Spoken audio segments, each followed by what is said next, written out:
Meron ako ditong chicken breast fillet. Hiniwa ko ito into cubes. Maglalagay ako ng egg.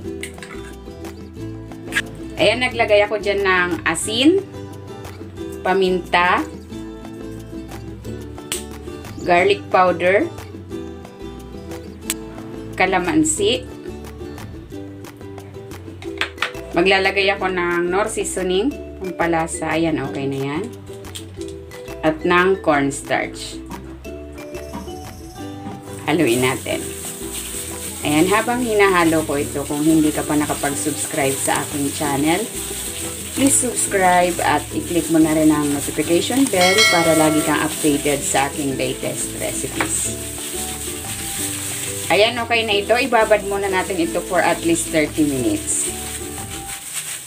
Ipiprepare ko na itong breading mix. Maglalagay ako ng harina, cornstarch, asin, paminta,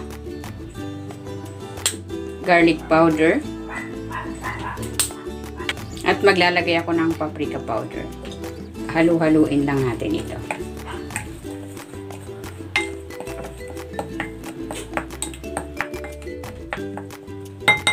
Ayan, okay na yan. Coat na natin dito yung ating chicken.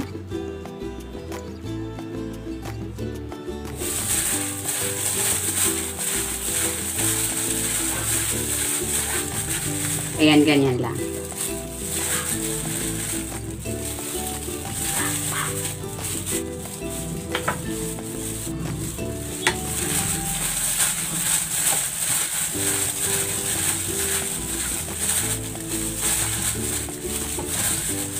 Ayan, nagpainit na ako ng mantika. Magprito na tayo.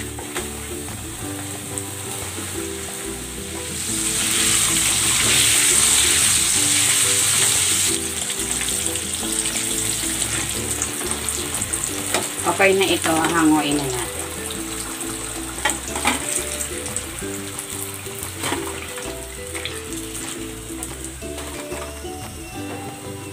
Sasalang ako ng panibago.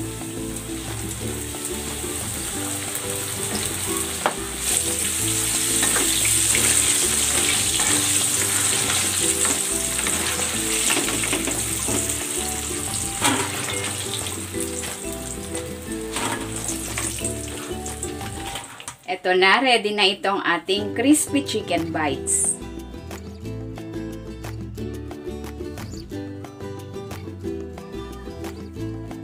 Tikman na natin. Nagawa ako dito ng ketchup mayo, pero nasa sa inyo kung anong gusto nyo sausawan.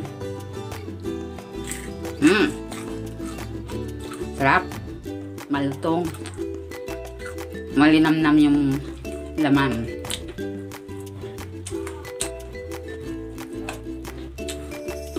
Pwede itong snack, pwede ring ulam. Masarap.